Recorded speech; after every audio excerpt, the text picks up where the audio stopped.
Bonjour, bienvenue sur la chaîne du lombricompostage facile. Je vais me mettre dans la peau de quelqu'un qui démarre son activité de lombricompostage à zéro. Pourquoi je fais cette vidéo-là? Parce que souvent les mêmes questions sont posées, souvent les mêmes réponses sont données, et plutôt que de les donner éternellement, je préfère faire une petite vidéo pour documenter et me mettre moi-même dans la peau de quelqu'un qui démarre. Afin de faire cet exercice à coût zéro pour ce qui me concerne, j'ai cherché qu'est-ce qui pourrait représenter le plus un plateau de lombricompostage dans ce que j'ai disponible actuellement chez moi. Et j'ai trouvé dans mon garage ce pot de fleurs qui n'est pas utilisé. Il a plusieurs avantages, ce pot de fleurs, au-delà du fait qu'il existe. C'est que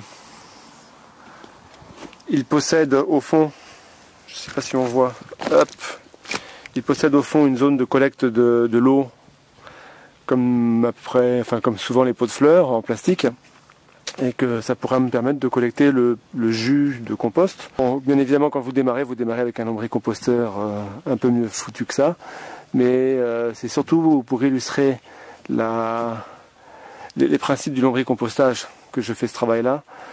Et donc on va suivre ce plateau-là pendant les premiers mois de sa vie. Il a aussi un autre avantage, c'est qu'il n'est pas trop profond, une trentaine, même pas, 25 cm de profondeur, c'est à peu près la bonne profondeur, c'est un peu profond. Mais il y a un volume assez intéressant malgré tout pour pouvoir faire du lombricompostage dans des conditions acceptables pour débuter, et puis surtout pour illustrer. L'inconvénient majeur qu'il a, c'est qu'il n'a pas de couvercle.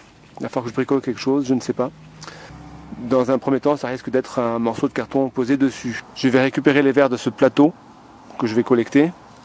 Je vais les peser de sorte à avoir à peu près 250 grammes de verre. Et puis je vais démarrer ensuite et vous illustrer tout ça. J'ai mis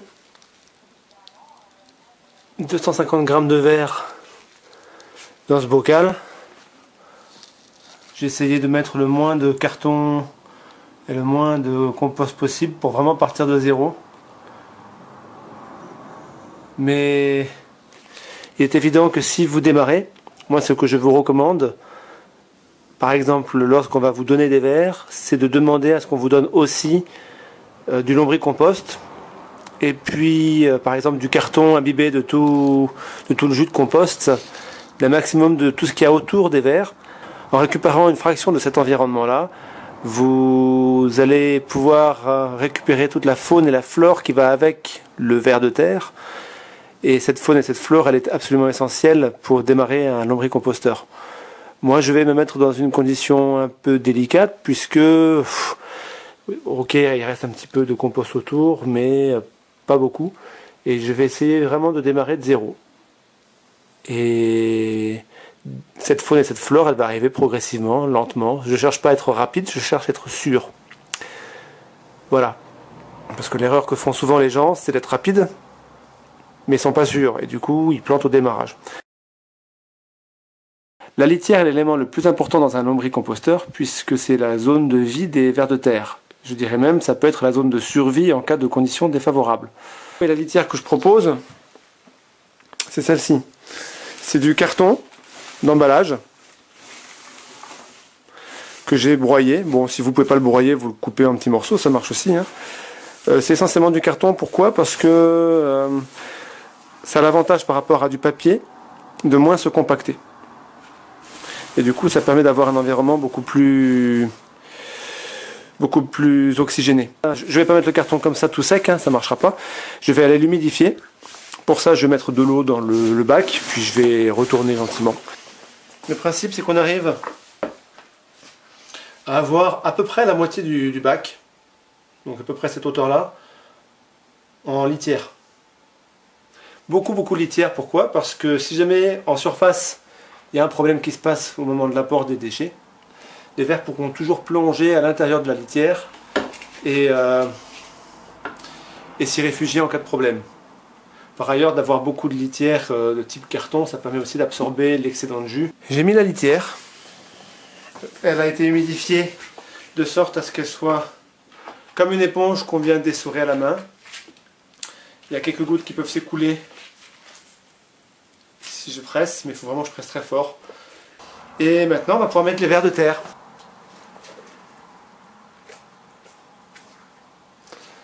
Voilà. Les verres sont installés. Ils vont aller s'enfoncer dans la litière. Je vais préparer en attendant le tapis d'humidité. Encore une fois, c'est des solutions de récup. Des vieux chiffres. Je vais les humidifier avec le même principe que pour la litière, à savoir que quand je les presse, ils ne doivent pas dégouliner d'eau.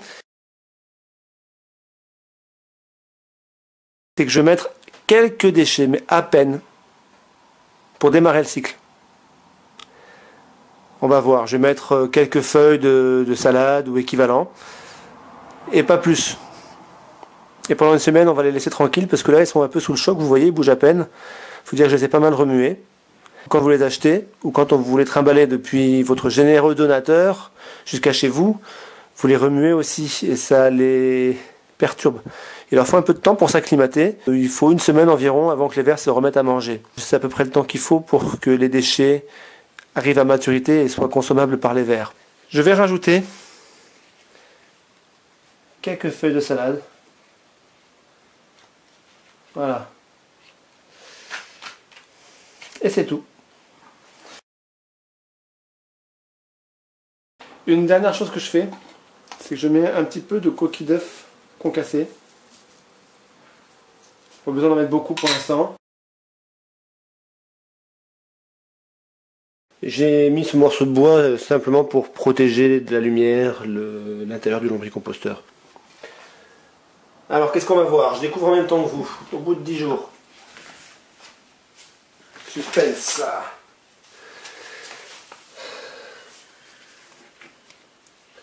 Alors les vers vont bien.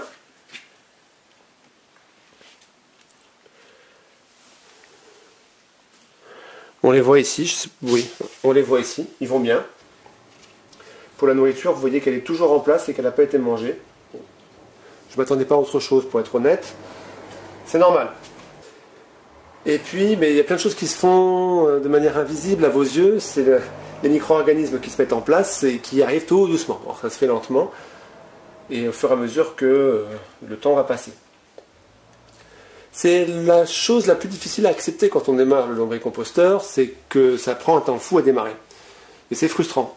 Mais ne soyez pas frustrés et acceptez que ça prenne du temps au démarrage. Voilà, j'ai découpé quelques morceaux de peau de pastèque que je vais déposer dans un coin du lombricomposteur. Et surtout, je ne les mets pas par-dessus les déchets déjà posés. Je les mets à côté pour éviter de les entasser et créer un départ de fermentation. Ensuite, qu'est-ce qu'on peut faire?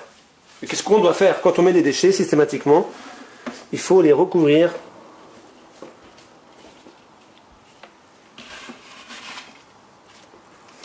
d'un volume équivalent, au moins un volume équivalent, en carton ou en papier. Et c'est du carton que j'ai moi déchiqueté en petits morceaux, avec une déchiqueteuse. Mais vous pouvez mettre du papier coupé en morceaux ou du carton coupé en morceaux, ça marche très bien aussi, c'est exactement le même principe. Il faut équilibrer 50-50 entre déchets de cuisine et carton, en termes de volume à peu près. N'hésitez pas à mettre un volume de déchets pour 2 volumes de carton, ça sera encore mieux. Le carton ne créera jamais de problème dans un lombricomposteur, par contre l'inverse, les déchets, eux peuvent vous être extrêmement néfastes, par des départs de fermentation notamment. Mettez beaucoup de carton, ce que je viens de faire, et mettez-le par-dessus les déchets. L'avantage, c'est que vous évitez ainsi le contact entre les mouches qui peuvent venir vous embêter et les déchets. Et du coup, elles ne peuvent pas les pondre sur les déchets que vous avez posés. Ça rend l'accès plus difficile et vous êtes tranquille. Au bout de 10 jours, on rapporte une petite poignée de déchets. On recouvre avec au moins l'équivalent en volume de carton. Et c'est tout. On referme et c'est terminé pour au moins la semaine. Je remets le superbe tapis d'humidité et je referme. Je vais l'ouvrir sous vos yeux et découvrir en même temps que vous qu'est-ce qu'on y trouve. Alors, qu'est-ce qu'on y voit? Ce que je peux dire avec certitude, c'est que les pelures de peau de pastèque ont bien évolué par rapport à la fois précédente. On voit que la partie rose a disparu.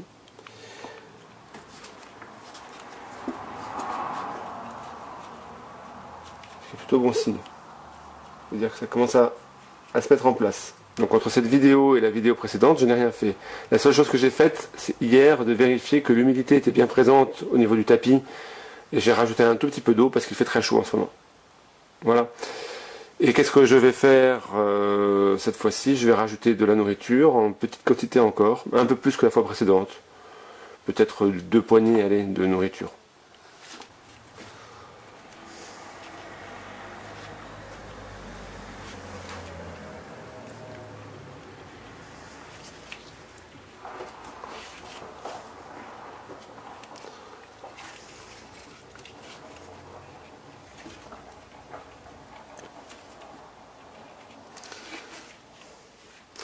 Je rajoute un peu plus de nourriture que la fois précédente, pour les plus fins observateurs d'entre vous. Je rajoute, comme la dernière fois, hop, du carton en forte quantité. Et je précise aussi que j'ai un peu humidifié le carton. Normalement on met du carton sec par-dessus les déchets, et il s'humidifie avec le cycle de l'eau qui existe dans le lombricomposteur. L'eau remonte, se condense sur le couvercle et retombe sur les déchets du dessus et donc sur les cartons qui sont secs, qui deviennent humides par ce biais-là. Là, le cycle n'est pas encore en marche et du coup, je mets des cartons qui sont un petit peu humidifiés. En conclusion, cette semaine, c'est quasiment comme la semaine dernière, la même activité. C'est pour ça que la vidéo est très courte. Il s'agit d'être patient, encore patient et toujours patient. Et de rajouter au bout d'une semaine une quantité un peu plus importante de déchets et de recouvrir le tout avec du carton. Et voilà, c'est la seule chose qu'il faut faire. Avec un point de vigilance pour ce qui me concerne par rapport à la température, parce qu'on est en été, qui n'est pas la période favorable pour démarrer parce qu'il fait chaud. Donc je vérifie la température et l'humidité.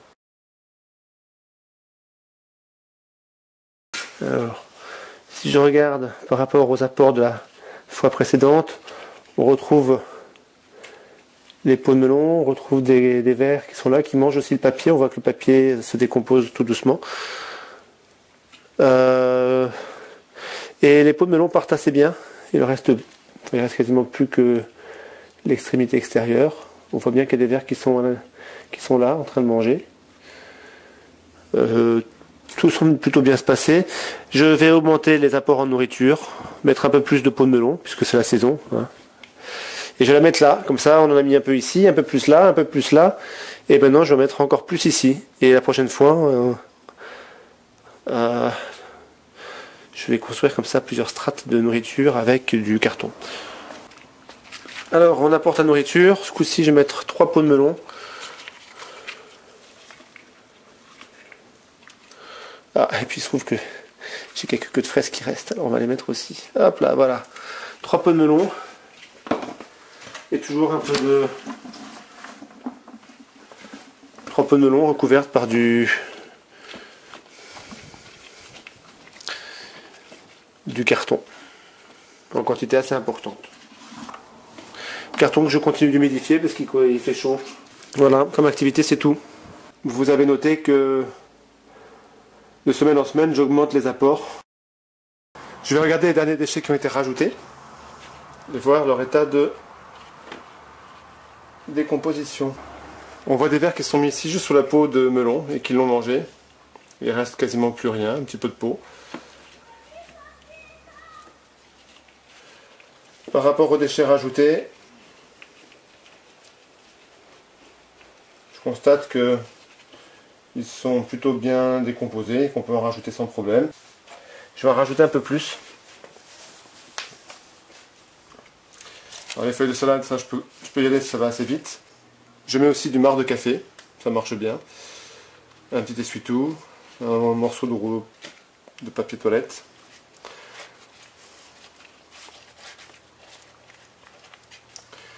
Je vais aussi mettre le brocoli. Hop.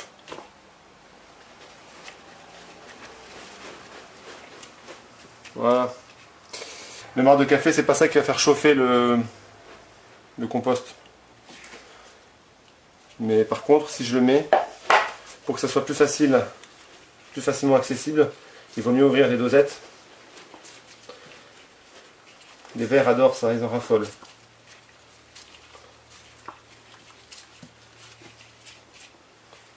Voilà.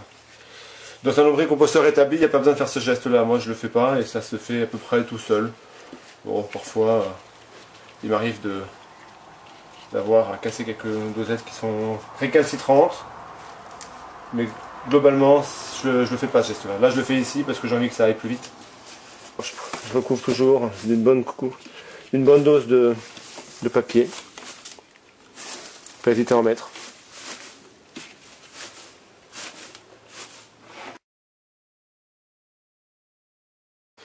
Le tout, c'est que ça soit légèrement humide.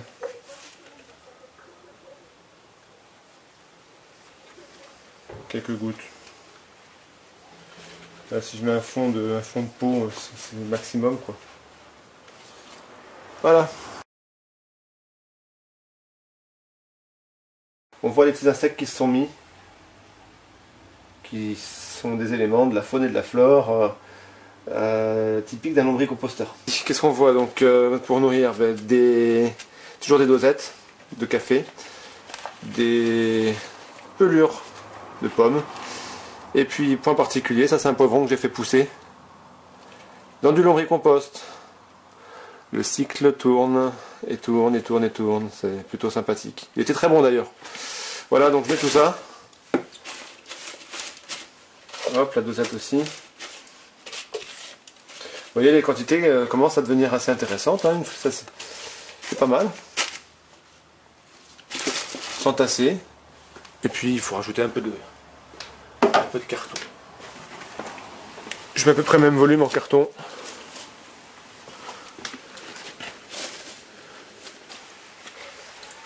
Un peu d'humidité, mais bon. Je pense que ça va devenir de moins en moins nécessaire que je rajoute.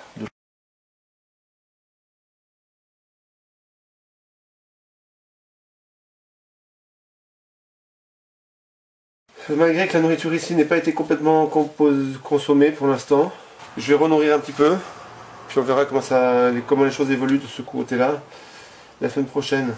Alors en termes de nourrissage, je remets les dosettes. Là, ce sont des pelures de pommes non traitées bio. D'ailleurs, on voit bien. J'hésite à mettre celle-là qui est énorme, un peu grosse. Mais à l'avantage de présenter des champignons, je vais la mettre, même si c'est une quantité un peu importante de nourriture, cette pomme-là. Puis en plus, elle est quand même assez dense, mais elle présente des champignons et ça m'intéresse parce que ça peut venir aider à favoriser le travail de décomposition des déchets. Voilà, bon, je peux en mettre plus. C'est déjà pas mal ça.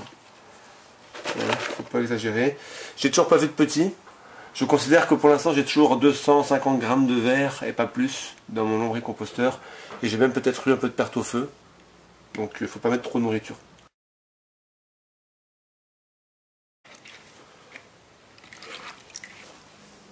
Voilà, un petit peu d'eau pour m'assurer que la litière va bien être humide comme il faut. Et c'est tout. Lors de l'observation que j'ai faite du plateau hier, j'ai trouvé que les pelures de pommes étaient encore bien dures après une semaine de compostage et les vers un petit peu raplapla. Je me demande s'il y a assez à manger dans le composteur, sachant que les pommes seront mangeables, c'est sûr, mais peut-être pas tout de suite. Et je profite que j'ai quelques pelures de melon pour les mettre dans le lombricomposteur, sachant qu'elles seront assimilables à toute vitesse par les vers. Alors je rajoute quelques pelures. Voilà. Avec la salade. Je rajoute aussi un peu de papier. Et je referme la boîte. Alors rappelez-vous la dernière fois, j'avais mis des pelures de pommes et elles sont encore en place. Je ne suis pas encore ça de dire que les pelures de pommes sont pas bonnes à donner pour les vers, mais ça prend beaucoup plus de temps, celle-ci tout du moins, à se décomposer. Et donc j'ai bien fait de mettre des pelures de melon parce que ça part à toute vitesse. Regardez, Regardez, tous les vers sont là. Je ne sais pas si vous voyez bien. Ils se sont mis ici pour manger. Bon voilà, on voit les vers qui sont là. La peau de melon a bien disparu, on va la laisser là. Sous l'autre peau de melon, il y a des vers aussi. Voilà, ils sont venus manger les peaux de melon. Elles sont encore là, mais il ne reste plus grand chose, donc je vais pouvoir nourrir. Ce que je recommande, quand vous démarrez dans un lombricomposteur, c'est de mettre des déchets de cuisine assez fins. Là, la problématique que je rencontre, c'est que ce sont des pelures qui sont très épaisses. Alors ça va finir par disparaître, hein, je ne suis pas inquiet. Mais bon, c'est un peu trop épais. Il vaut mieux mettre des feuilles de salade, ou bien des pelures très fines. Et là, il se trouve que on a pelé des carottes il n'y a pas très longtemps. Et que du coup, je vais mettre ce que j'ai là. J'en rajouterai peut-être un petit peu. Pelure de carottes et puis quelques dosettes que je vais ouvrir. Hop. Bon, ça reste des petites quantités. Hein. J'en mettrai un peu plus, je pense, en milieu de semaine. J'irai renourrir un petit peu. Un peu de carton.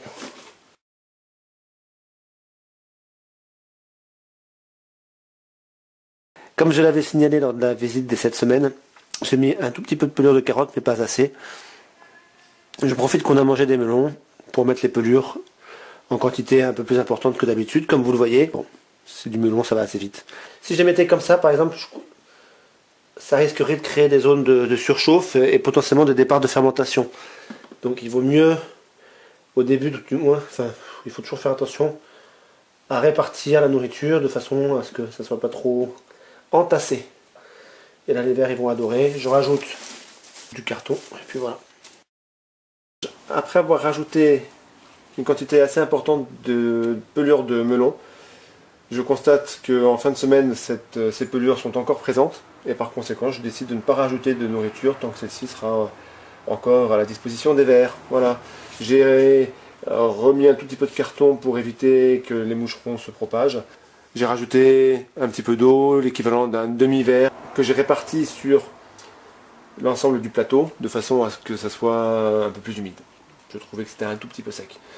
Attention à manipuler ça avec précaution, c'est des petites évolutions en quantité homéopathique. Les peaux de melon, elles ont littéralement disparu. Incroyable. Ici, voilà, on y retrouve.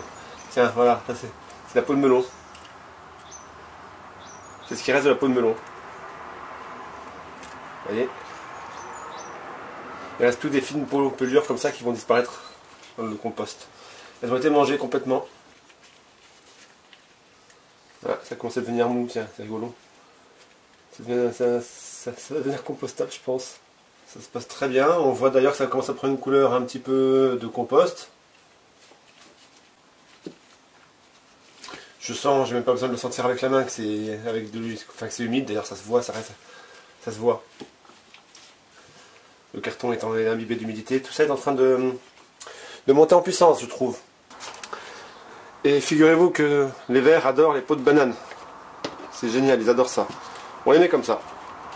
Et vous allez voir, dans quelques jours, elles auront vraiment rétréci, elles se seront noircies. 2 pelures de banane, une bonne poignée d'épluchures de carottes, et je recouvre le tout de carton broyé. Et que je vais laisser comme ça, sans humidifier ce coup-ci. Je pense que ça devrait passer. Comme je vous l'avais annoncé lors de la précédente séance de nourrissage des vers, on va monter en régime au niveau de la nourriture, et je vais rajouter ce que j'ai à ma disposition aujourd'hui. Une grosse poignée, 2 grosses poignées et 3 grosses poignées. Qu'est-ce que j'ai là-dedans? 2 pots de banane, des pelures de poire et des pelures de carottes.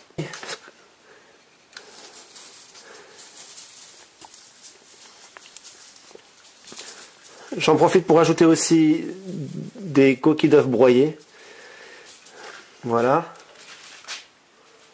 Et je recouvre au moins du même volume en papier.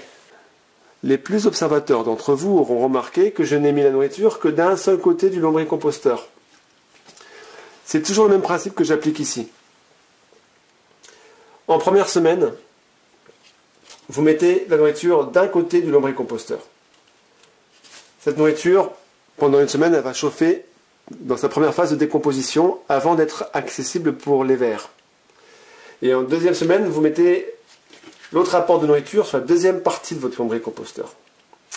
En faisant comme ça, vous n'avez jamais l'ensemble de la surface du lombricomposteur en train de chauffer en même temps. Et quand cette partie-là chauffe, les vers vont migrer de ce côté-ci. Dans une semaine, quand je vais nourrir, cette zone-ci, elle aura fini de chauffer. Les vers vont se déplacer pour aller manger la nourriture qui est accessible, et vous pourrez ensuite mettre de la nouvelle nourriture qui va chauffer, et ainsi de suite. Donc alterner. Alors que si vous recouvrez tout avec votre nourriture, d'un coup d'un seul, vous allez chauffer toute la surface de votre lombricomposteur, ne laissant aucune issue à vos vers. Et là, les conséquences peuvent être assez dramatiques. Sur cette vision apocalyptique, je vous dis à bientôt. Salut! La nourriture que j'ai mise la semaine dernière est en cours de décomposition. Quand j'ai ouvert le plateau tout à l'heure, les vers étaient dessus, ce qui était le signe qu'ils commençaient à la manger. Et celle que j'ai mise quasiment à peu près en même temps, c'était le même topo. Elle est encore disponible. Dans ces conditions-là, j'ai décidé de ne pas rajouter de nourriture. Tant pis, j'ai changé mon plan. Et je trouvais que c'était un peu sec. J'ai réhumidifié légèrement avec l'équivalent d'un demi-verre d'eau. Nous sommes en 11e semaine. La nourriture que j'ai mise de ce côté-ci est en train d'être mangée par les vers. J'en ai profité pour rajouter 3 ou 4 pelures de bananes, quelques pots de carottes et quelques dosettes de café que je recouvre d'un équivalent toujours en volume de carton et que j'ai un peu humidifié parce que je trouve que ça c'est un petit peu séco. Alors regardez les bananes, les vers sont dessus en train de les manger. Ça, ce sont des bananes qui sont là depuis si je ne me trompe pas 2 semaines, peut-être un peu plus, et en train d'être décomposées, mangées par les vers. La banane, dans ces cas-là, est passée par sa phase de décomposition où elle chauffe. La banane ne risque plus de chauffer. Et maintenant, elle est assimilable par les vers. Vous voyez, je vous avais dit que ça allait noircir et rapetisser, c'est le cas. Tout petit. Et ça, c'est amusant, ça part... Il n'y a pas besoin de faire quoi que ce soit, ça se coupe en petits morceaux tout seul. Vous voyez la peau de banane là? Sachant que la semaine dernière, j'ai rajouté des déchets ici qui, eux, sont avec une semaine de décomposition en moins. Il y a quand même des vers qui sont en train de manger dessus. Donc ça c'est une couche un petit peu inférieure où on voit bien que le compost est en train de se faire, qu'il y a encore bien du carton en quantité suffisante, hein. C'est normal, j'ai mis beaucoup de carton au début. Et puis on a des vers qui se promènent là-dedans. Là ça commence à ressembler à un lombricomposteur, pas complètement en route, hein, on en est loin, mais voilà, on commence à voir un peu de compost. Je peux mettre la nourriture de ce côté-ci, suivant le même principe, hein, d'alternance. J'ai mis 2 pots de banane et puis des pelures de pommes ainsi que quelques dosettes de café. Ayant à ma disposition aussi des pelures de carottes.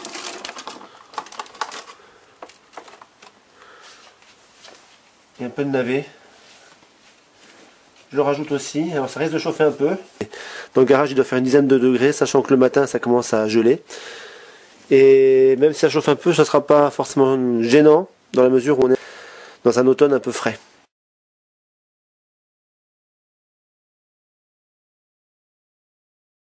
Alors vous allez me demander pourquoi est-ce que je suis passé de la semaine 13 à la semaine 15 d'un coup d'un seul, et qu'est-ce qui s'est passé entre les deux? Ben, c'est pas passé grand chose en fait, parce que j'ai été en pénurie de nourriture tout simplement à apporter à mes vers, et c'est pas forcément un drame.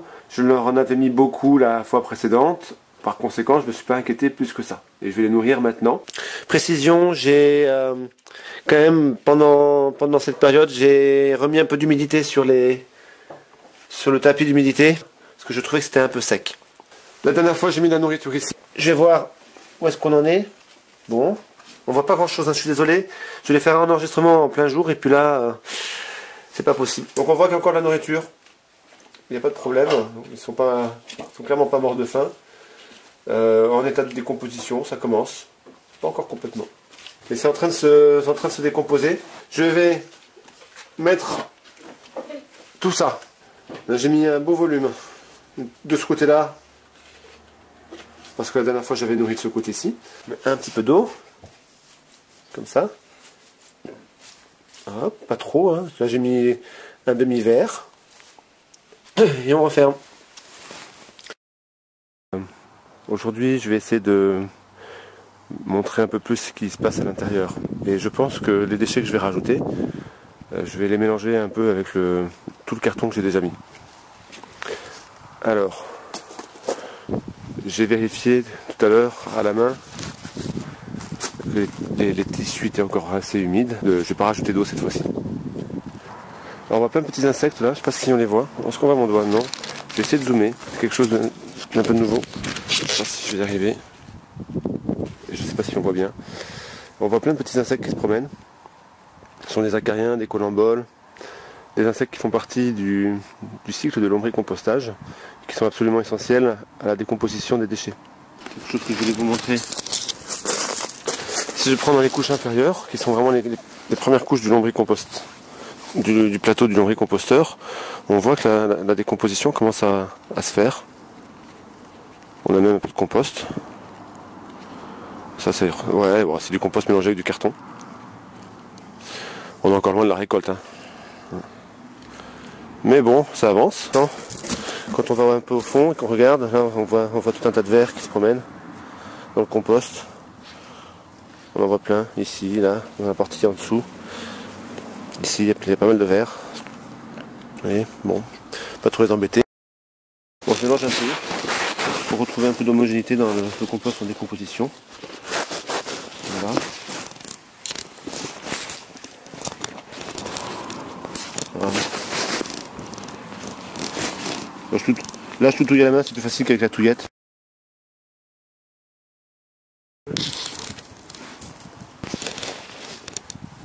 Et je vais recouvrir les déchets au maximum. Oui, ce plateau, j'ai mis beaucoup de carton. Et bien, il va falloir qu'il soit consommé. Et ce coup-ci, je décide, je sais pas si c'est une bonne idée, mais bon, je le fais quand même, on verra bien. De mettre quasiment que des déchets sans mettre d'apport carboné supplémentaire pour pouvoir aussi avoir du compost, puisque là, pour l'instant, j'ai beaucoup de carton et très peu de déchets. Là, le principe qui est important, c'est d'ajuster en fait en fonction de ce que vous avez déjà mis, le volume carton déchets.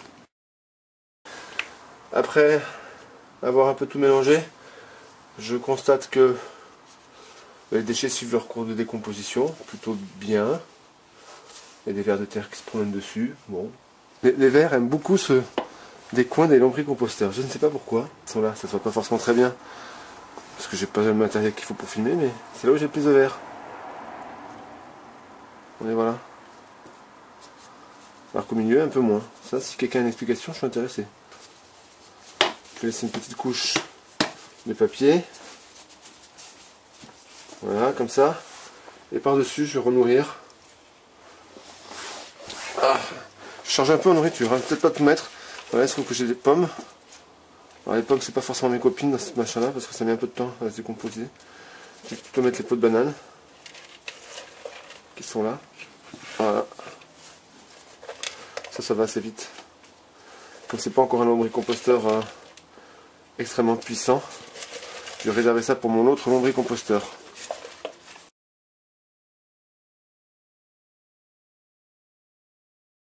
J'ai une nouvelle paire de gants. Wouhou, c'est la fête. Alors, qu'est-ce qui se passe là-dedans? Il se passe que c'est un peu séco là-dedans. Alors, la dernière fois, j'avais mis la nourriture de ce côté-là. Je vais en mettre de ce côté-ci. Si tant est que, par ici, ça se décompose, ce qui semble être le cas.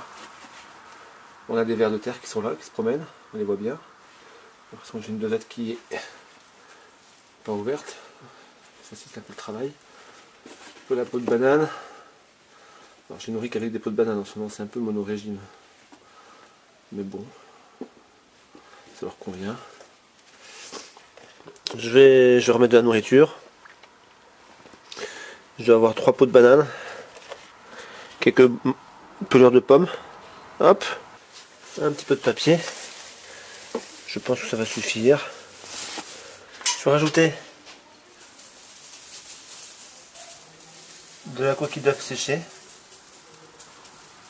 Alors voilà, j'en mets une bonne quantité.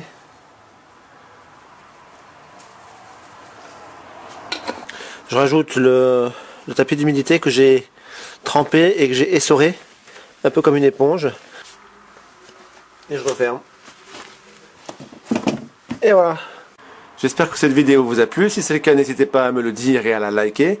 Si ce n'est pas le cas, n'hésitez pas à me le dire aussi pour que je puisse progresser. Salut!